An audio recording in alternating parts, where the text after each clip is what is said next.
Good evening friends. आज हम discuss करेंगे क्लास 11 पॉलिटी एनसीईआरटी का chapter 2 which is rights in the Indian constitution. But since इसमें काफ़ी कंटेंट है तो मैंने इस वीडियो को 2 पार्ट्स में डिवाइड कर दिया है। इस पार्ट में हम डिस्कस करेंगे फंडामेंटल राइट्स के बारे में। ओके, फंडामेंटल राइट्स को डिस्कस करने से पहले हमें पता होना चाहिए कि राइट का मतलब क्या होता है। Right is like a rule जो आपको हेल्प करता है जीने में उस तरीके से जिस तरीके से आप जीना चाहते हो। ये आपको प्रॉपर फ्रीडम प्रोवाइड करता है सो दैट आप बेस्ट पॉसिबल वे में डेवलप हो सको। बट ये भी ध्यान में रखता है कि आप अपनी फ्रीडम के इस्तेमाल से किसी और की फ्रीडम को ना रोको। मतलब राइट का मतलब ये नहीं है कि आप किसी का मर्डर भी कर दो। Okay, got it. जो राइट्स हैं वो एक लिस्ट की फॉर्म में मेंशन किए जाते हैं हर कॉन्स्टिट्यूशन में, तो उसको बोलते हैं bill of rights. Indian constitution में राइट्स को हमने एज फंडामेंटल राइट्स मेंशन किया हुआ है in part 3 of the Indian constitution from articles 12 to 35। Fundamental rights के आगे जो ये वर्ड फंडामेंटल है इसकी स्पेशल इंपॉर्टेंस है। फंडामेंटल मीन्स स्पेशल, इम्पॉर्टेंट, कि ये फंडामेंटल राइट्स इतने ज़्यादा इम्पॉर्टेंट हैं दैट इसको एक अलग चैप्टर में मेंशन किया गया है। जैसे बाकी जो लॉज एंड रूल्स हैं वो पार्लियामेंट गारंटी करता है, पार्लियामेंट बनाता है, but fundamental rights are so special क्योंकि इसको हमारा कॉन्स्टिट्यूशन गारंटी करता है। एंड सुप्रीम कोर्ट को ये रिस्पॉन्सिबिलिटी दी गई है कि वो देखे कि किसी भी पर्सन का जो फंडामेंटल राइट है वो उससे छीना ना जाए। कॉन्स्टिट्यूशन में 6 फंडामेंटल राइट्स का मेंशन किया गया है जिसको हम टर्न वाइज टर्न डिस्कस करेंगे। सबसे पहले हम बात करेंगे राइट टू इक्वालिटी की। राइट टू इक्वालिटी का मेन मोटिव ये है कि सोसाइटी में जो भेदभाव है, जो डिस्क्रिमिनेशन है, उसको बंद किया जाए और हर एक पर्सन को एक सेम प्लेटफॉर्म पे लेके आया जाए।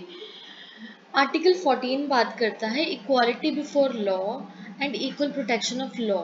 दैट इज हर पर्सन को कानून की नज़रों में बराबर से ट्रीट करना चाहिए।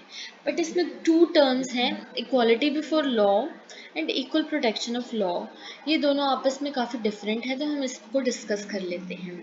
इक्वालिटी बिफोर लॉ मीन्स कि हर पर्सन लॉ की नज़रों में बराबर है एंड लॉ से नीचे है। मीन्स लॉ से ऊपर कोई भी नहीं है, कानून के ऊपर कोई भी नहीं है। इक्वल प्रोटेक्शन ऑफ लॉ का मतलब है कि like should be treated alike, कि एक कंडीशन में पर्सन को वैसे ही ट्रीट करना चाहिए। फॉर इंस्टेंस, अगर कोई पर्सन ने क्राइम कमिट किया है बट वो मेंटली अनस्टेबल है तो हम उसको बाकी क्रिमिनल्स की तरह नहीं ट्रीट कर सकते, तो उसको एक डिफरेंट तरीके से हम प्रोटेक्ट करेंगे, तो उसको बोलते हैं equal protection of law. Article 15 बोलता है दैट सोसाइटी में हम किसी को भी उसके रिलीजन के बेस पे या फिर उसकी कास्ट के बेस पे, उसके सेक्स पे यानी कि फीमेल है या मेल है, या प्लेस ऑफ बर्थ के बेस पे हम उसको डिस्क्रिमिनेट नहीं कर सकते, उसको भेदभाव नहीं कर सकते। आर्टिकल 16 बोलता है कि जब भी जॉब की बात आएगी तो गवर्नमेंट किसी को भी डिस्क्रिमिनेट नहीं कर सकती, बट गवर्नमेंट के पास ये राइट है कि वो इक्वालिटी ऑफ अपॉर्चुनिटी दे सके कुछ स्पेशल सेक्शंस ऑफ सोसाइटी को जो कि बैकवर्ड हैं। इसको बोलते हैं पॉजिटिव डिस्क्रिमिनेशन या अफर्मेटिव एक्शन। जैसे कि गवर्नमेंट वुमेन, चिल्ड्रन और बैकवर्ड सेक्शंस ऑफ सोसाइटी के लिए स्पेशल स्कीम्स लेके आ सकती है ताकि उनकी कंडीशन में सुधार आए। तो ये राइट टू इक्वालिटी का ब्रीच या फिर उसका उल्लंघन नहीं होगा। It is positive discrimination. Next is article 17। वो बात करता है प्रोहिबिशन ऑफ अनटचेबिलिटी। इंडिपेंडेंस के पहले से ही हम देखते हैं कि सोसाइटी में काफ़ी भेदभाव किया जाता है इस चीज़ को लेके कि ये पर्सन किसी लोअर कास्ट का है या अपर कास्ट का है तो हम इसको हाथ नहीं लगाएंगे, इससे दूर रहेंगे। तो हमारा कॉन्स्टिट्यूशन इसको भी एक क्राइम डिक्लेयर करता है, it is a crime. Article 18 बात करता है अबॉलिशन ऑफ टाइटल्स की।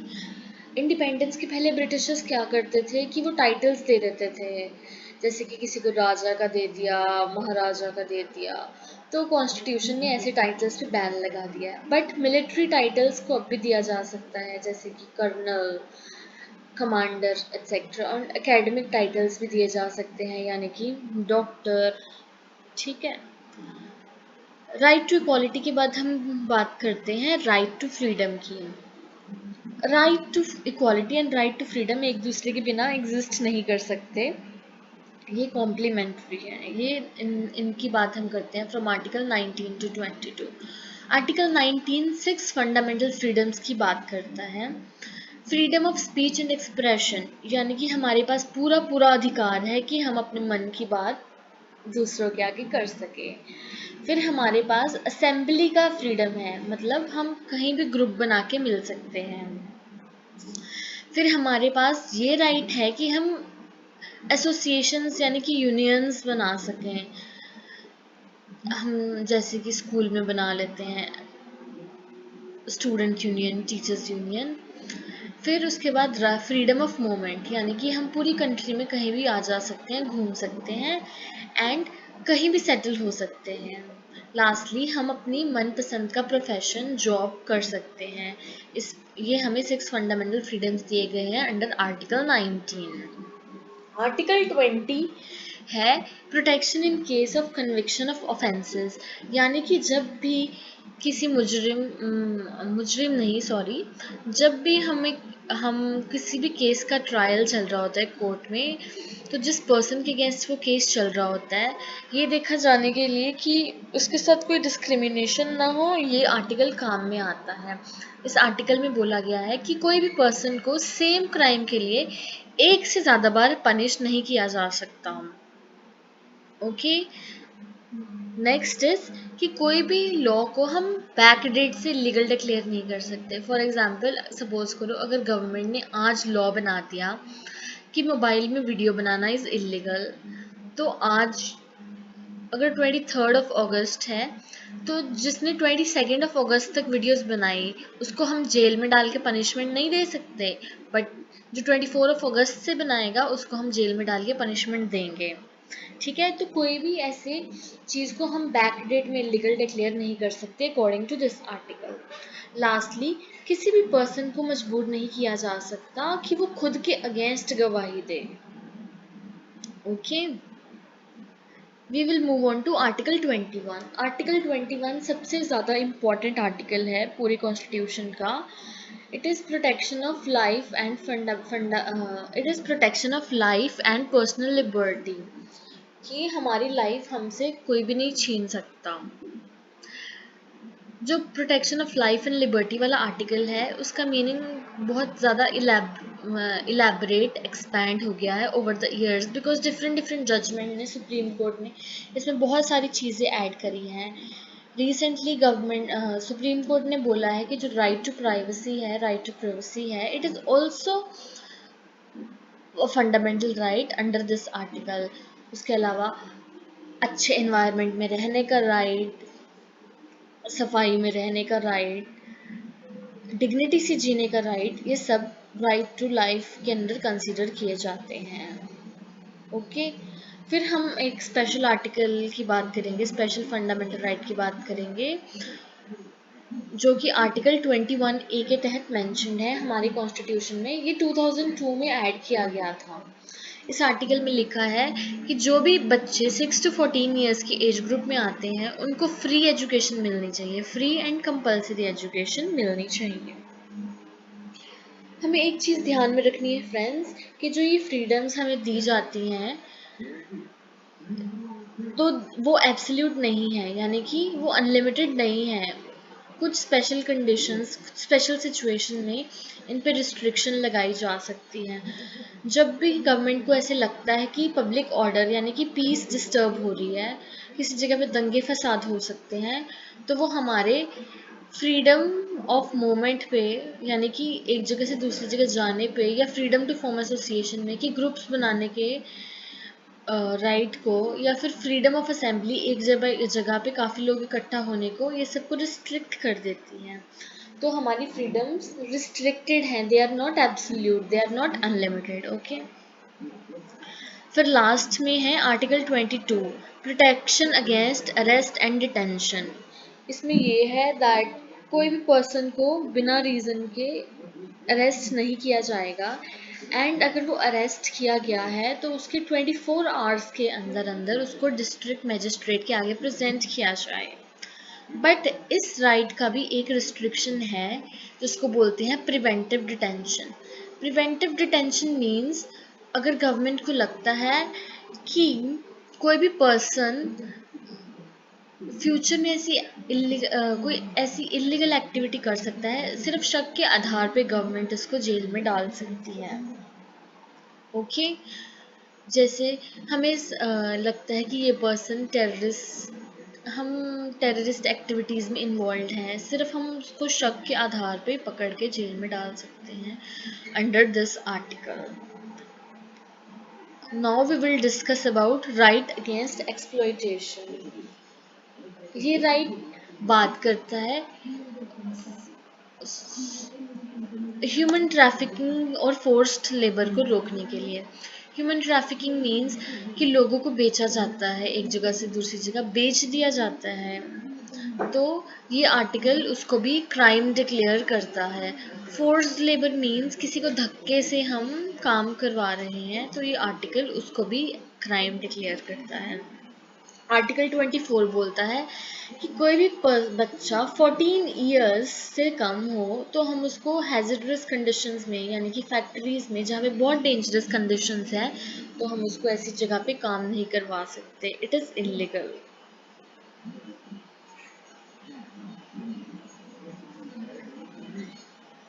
राइट अगेंस्ट एक्सप्लॉइटेशन के बाद हम बात करेंगे right to freedom of religion की।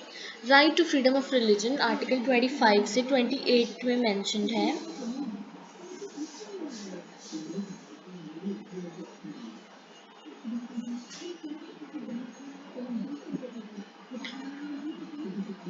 Sorry, typing mistake here. Article 25 हम सबको ये फ्रीडम देता है कि हम अपनी मर्जी का कोई भी रिलीजन फॉलो कर सकें। ये हमें ये भी आज़ादी देता है कि हमें अगर नहीं मानना, हम कोई भी रिलीजन ना माने, उसको हम जगह जगह उस रिलीजन का प्रचार कर सकें। हमें ये सब आज़ादी दी जाती है। फिर हमें ये भी आज़ादी दी जाती है कि हम अपने रिलीजियस अफेयर्स, अपने रिलीजन के रिलेटेड सारी चीज़ें मैनेज कर सकें। एंड आर्टिकल 27 बोलता है कि गवर्नमेंट किसी भी रिलीजियस इंस्टीट्यूट से पैसे नहीं लेगी उस रिलीजन को प्रमोट करने के लिए, कि government will not take any money from a temple और any money from a gurdwara उस उनको प्रमोट करने के लिए। लास्टली गवर्नमेंट ने ये बोला है कि एजुकेशनल इंस्टीट्यूशंस में रिलीजियस इंस्ट्रक्शन को आप अटेंड करना चाहो या ना चाहो, ये आपकी मर्जी है। एंड जो religious institutions, specially religious institutions है, वहाँ पे रिलीजियस एजुकेशन दी जा सकती है।